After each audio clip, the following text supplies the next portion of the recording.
Hello everyone, मैं राघव आप लोगों का अपनी YouTube channel discovery coaching Pratapgarh में बहुत बहुत स्वागत करता हूं।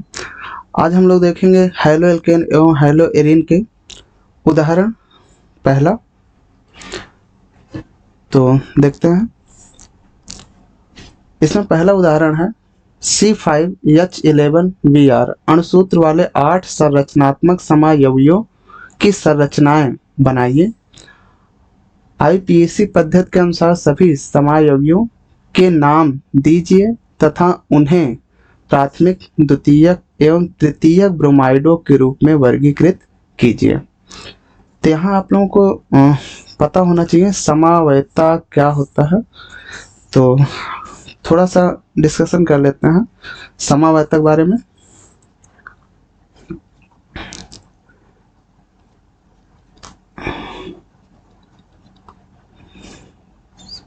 समावयवता, तो जैसा कि इसमें शब्द में ही इसका डिफिनीशन छिपा हुआ है, देखते हैं सम अवयवता। तो सम शब्द कभी भी लग जाए, सम मीन्स क्या होता है समान, और अवयव मीन्स अवयव। और अवयव कौन कौन सा अवयव है पता कैसे चलता है, उसके अणुसूत्र से। किससे पता चलता है, उसके अणुसूत्र से। ता, किसी क्लास में अगर ता शब्द आता है तो मीन्स क्या होता है क्षमता। तो यहाँ ओवरऑल क्या देखना है कि समान अणुसूत्र होने की क्षमता मीन्स समावयवता क्या है कि इसमें तो अणुसूत्र क्या होते हैं, इसमें अणुसूत्र समान होता है। तो भिन्न क्या होगा, उसकी संरचना, उसकी संरचना क्या होती है यहाँ पे भिन्न होते हैं। तो इसे क्या कहते हैं, इसे समावयवता कहते हैं। और ऐसे यौगिक जिनके अणुसूत्र समान होते हैं और संरचना भिन्न होते हैं उन्हें समायवी यौगिक कहते हैं। समायवी यौगिक कहते हैं। तो यहाँ C5H11Br के 8 संरचनात्मक समायवी बनाने हैं। तो यहाँ सबसे पहले देख लेते हैं ये है क्या, ये प्रोपिल है, सॉरी पेंटिल है। ये क्या है, ये पेंटिल है। ये क्या हो जाएगा ब्रोमाइड, पेंटिल ब्रोमाइड। और ये पेंटिल आप लोग बताया गया है कि पेंटिल पेंटेन से बना है। किससे बना है, पेंटेन से बना है। जब पेंटेन में एक हाइड्रोजन हटाया जाएगा तो क्या प्राप्त होगा, पेंटिल प्राप्त होगा। और पेंटेन का सूत्र क्या होता है C6H12 होता है। और पेंटिल का यहाँ कितना है C5H11 है। तो सबसे पहले हम देख लेते हैं पेंटेन के कितने समायवी यौगिक होते हैं। तो पेंटेन के 3 समायवी यौगिक होते हैं। 3 समायवी संरचना बनेंगे इसके।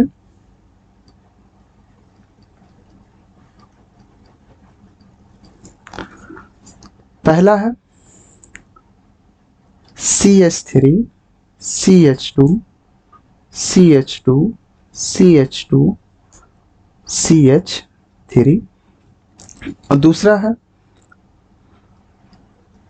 CH3 CH CH3 CH2 CH3।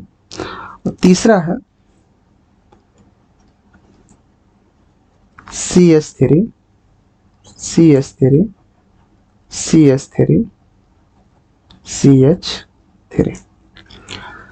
तो ये पेंटेन के 3 समायवी यौगिक हैं, जिसका नाम देख लेते हैं। इसका नाम है N पेंटेन, और इसमें नंबरिंग इधर से होनी है 1 2 3 4, तो इसका नाम हो जाएगा 2 मेथिल, 2 मेथिल। कार्बन संख्या 4 है, क्या हो जाएगा ब्यूटेन, 2 मेथिल ब्यूटेन हो जाएगा। इसे आइसोपेंटेन भी कहते हैं, इसे आइसोपेंटेन कहते हैं।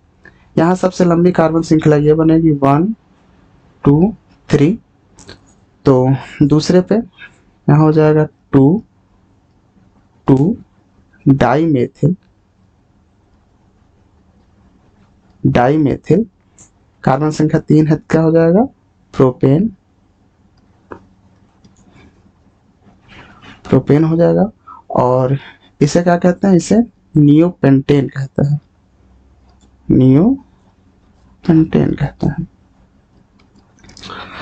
तो जैसा कि पिछले लेक्चर में बताया गया है कि एन कहाँ लगता है, आइसो कहाँ लगता है, नियो कहाँ लगता है। जहाँ सीधे श्रृंखला रहती है वहाँ एन लगता है, और जहाँ पे दूसरे कार्बन पे एक मेथिल समूह रहता है वहाँ आइसो लगता है। जहाँ दूसरे कार्बन पे 2 मेथिल समूह रहता है वहाँ नियो लगता है। तो ये तो पेंटेन के समायोगी यौगिक हुए। अब इसमें से एक हाइड्रोजन हटा के हमको क्या लगाना है, ब्रोमीन लगाना है। तो यहाँ किस जैसे मान के चलिए पहला कार्बन है, पहले कार्बन से हाइड्रोजन हटाएंगे, फिर दूसरे कार्बन से हटा सकते हैं, तीसरे कार्बन से हटा सकते हैं। तो यहाँ देख लेते हैं, मान के चलिए पहले कार्बन से हाइड्रोजन हटा के वहां हम ब्रोमीन जोड़ देते हैं। हाइड्रोजन हटा के हम क्या जोड़ दे रहे हैं, ब्रोमीन जोड़ दे रहे हैं, पहला हाइड्रोजन। तो यहाँ CH3 CH2 CH2 CH2 CH2 Br हो जाएगा। अब मान के चलिए दूसरा हाइड्रोजन हटाते हैं और वहां पे हम क्या जोड़ दें, ब्रोमीन जोड़ दें। तो CH3 CH2 CH2 CH, यहाँ पे Br आ जाएगा, और यहाँ क्या हो जाएगा CH3 हो जाएगा। अब मान के चलिए तीसरा हाइड्रोजन हटा के वहां पे हम ब्रोमीन जोड़ दें, तो वहां पे हो जाएगा CH3 CH2 CH, यहाँ Br CH2 और CH3 हो जाएगा। इस प्रकार एन पेंटेन में से एक हाइड्रोजन हटा सकते हैं पहले पोजीशन से, दूसरे पोजीशन, तीसरे पोजीशन से। ये 3 Br हम जोड़ सकते हैं। इसमें देखते हैं आइसोपेंटेन में, देखते हैं कहाँ कहाँ से हम हाइड्रोजन हटा सकते हैं। जैसे पहले पोजीशन से, दूसरे पोजीशन से, और यहाँ तीसरे पोजीशन से हम हटा सकते हैं यहाँ से। तो ये वाला पोजीशन ध्यान दीजिएगा, और ये रहा ये चौथा पोजीशन, ये चौथा पोजीशन। यहाँ हम पहले हाइड्रोजन को यहाँ पे हम हटा रहे हैं, और वहां पे हम क्या जोड़ दे रहे हैं, Br जोड़ दे रहे हैं। तो यहाँ पे हो जाएगा CH3 CH CH3 CH2 CH2 वो Br हो जाएगा। दूसरा देख लेते हैं, दूसरा हाइड्रोजन हटा रहे हैं और उसके स्थान पे हम क्या जोड़ दे रहे हैं, Br जोड़ दे रहे हैं। तो यहाँ पे इस वाले हाइड्रोजन को हटा रहे हैं, तो CH3 CH CH3 CH, यहाँ पे Br लग जाएगा, और यहाँ क्या हो जाएगा CH3। अब तीसरे वाले हाइड्रोजन को हटा के वहाँ पे हम Br जोड़ दें। तो यहाँ पे ये हाइड्रोजन हटा के यहाँ पे हमको Br जोड़ना है। तो क्या हो जाएगा, यहाँ पे CH3 C, यहाँ CH3 हो, यहाँ पे Br है, फिर CH2 और CH3। फिर चौथा हाइड्रोजन यही वाला, यहाँ से हम हटाते हैं चौथा हाइड्रोजन और वहाँ पे हम Br जोड़ देते हैं। तो यहाँ क्या हो जाएगा, Br CH2 CH CH3 CH2 और CH3। तो इस प्रकार इससे 4 ये ब्रोमीन के साथ ये ब्रोमाइड बनेगा। अब नियोपेंटेन में से अब ये कार्बन के चारों तरफ क्या है, सेम CH3 है, CH3 में से किसी एक CH3 से एक हाइड्रोजन हटा के हम यहाँ पे नियोपेंटेन से इसका समायवी बना सकते हैं। तो नियोपेंटेन में से एक हाइड्रोजन हटाते हैं, तो मान के चलिए यहाँ से हटा दे रहे हैं, तो यहाँ पे हो जा रहा है CH3 CH3 CH3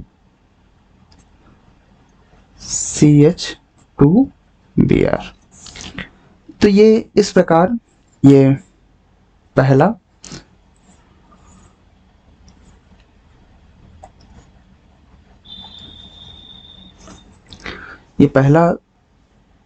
ये समायवी बना, पहला, ये दूसरा, ये तीसरा, ये वाला चौथा, ये वाला पांचवा, ये छठा, ये सातवां और ये आठवां। इस प्रकार 8 संरचनात्मक समायवी यहाँ बन गए हैं।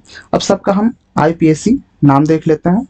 तो जैसे ये पहला वाला हुआ, तो इसमें जिधर से ब्रोमीन पास पड़ेगा उधर से हम नंबरिंग करेंगे 1 2 3 4 5। तो इसका हो जाएगा 1 ब्रोमो पेंटेन। और इसका देख लेते हैं, जिधर से ब्रोमीन पास पड़ेगा इधर से 1 2 3 4 5। तो 2 ब्रोमो ये पेंटेन हो जाएगा, 2 ब्रोमो पेंटेन। तीसरे वाले में देखते हैं, ब्रोमीन यहाँ है और जिधर से ब्रोमीन पास पड़ेगा 1 2 3, इधर से 1 2 3, चाहे जिधर से नंबरिंग करें 1 2 3 4 5। तो यहाँ क्या हो जाएगा, 3 ब्रोमो पेंटेन हो जाएगा, ये 3 ब्रोमो पेंटेन। अब इसका देख लेते हैं, इसमें ब्रोमीन पहले स्थान पे है, तो इधर से नंबरिंग होगी 1 2, ये 3 हो जाएगा और ये 4 हो जाएगा, थोड़ा कंडेंस हो गया है। तो ये पहले पे ब्रोमीन है, तो 1 ब्रोमो हो जाएगा, 1 ब्रोमो। और ये तीसरे पे मेथिल है, 3 मेथिल, 1 ब्रोमो 3 मेथिल। और कार्बन संख्या 4 है, क्या हो जाएगा, ब्यूटेन हो जाएगा। इसमें देख लेते हैं, इसमें 1 2 3 4, यहाँ दूसरे पे ब्रोमो है और तीसरे पे यहाँ मेथिल है, तो यहाँ क्या हो जाएगा, 2 ब्रोमो 3 मेथिल 3 मेथिल ब्यूटेन हो जाएगा। और यहाँ देख लेते हैं, इधर से पास पड़ेगा ब्रोमीन 1 2 3 4, तो दूसरे पे ब्रोमीन भी है और दूसरे पे मेथिल भी है, तो यहाँ क्या हो जाएगा, 2 bromo 2 methyl 2 bromo 2 methyl. Carbon संख्या 4 है, क्या हो जाएगा, ब्यूटेन हो जाएगा। और यहाँ पे इधर से नंबरिंग करेंगे 1 2 3 4, तो यहाँ पे हो जाएगा 1 bromo 2 methyl 2 methyl butane, 1 bromo 2 methyl, ये ब्यूटेन हो जाएगा। और इसका नामकरण देख लेते हैं, इधर से 1 2 3, सबसे लंबी कार्बन श्रृंखला 3 का बनेगा और पहले पे ये ब्रोमीन जुड़ा है, तो 1 ब्रोमो, दूसरे पे एक मेथिल जुड़ा है और ये दूसरा मेथिल जुड़ा है, तो क्या हो जाएगा, यहाँ डाई मेथिल, ये कार्बन संख्या 3 है, क्या हो जाएगा प्रोपेन।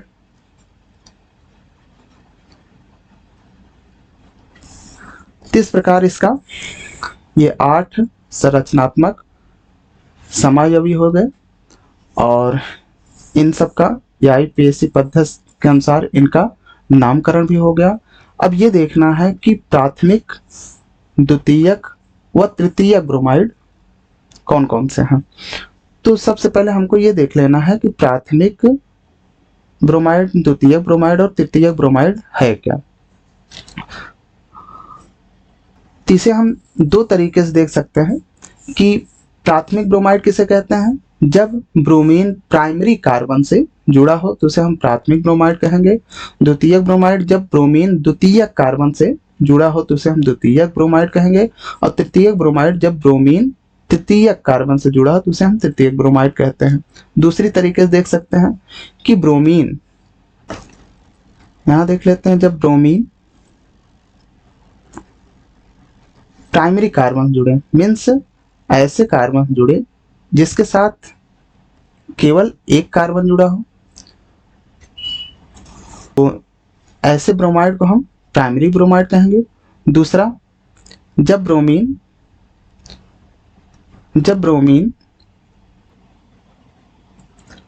जिस कार्बन से जुड़ा है वो दो कार्बन से जुड़ा हो, वो कार्बन दो कार्बन से जुड़ा हो, कितने कार्बन जुड़ा हो, दो कार्बन जुड़ा हो,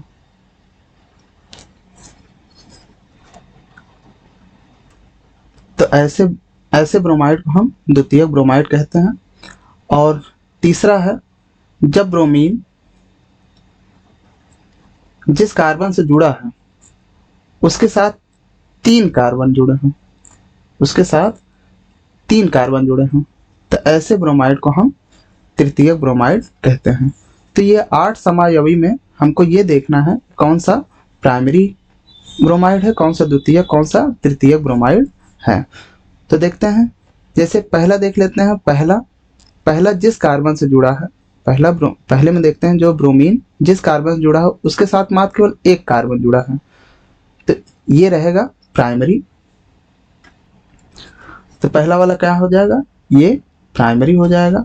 दूसरे वाले में देखते हैं, ये ब्रोमीन जिस कार्बन से जुड़ा है इसके साथ कितने कार्बन जुड़े हैं, दो कार्बन जुड़े हैं, तो ये कैसा हो जाए, ये क्या हो जाएगा, ये द्वितीयक हो जाएगा।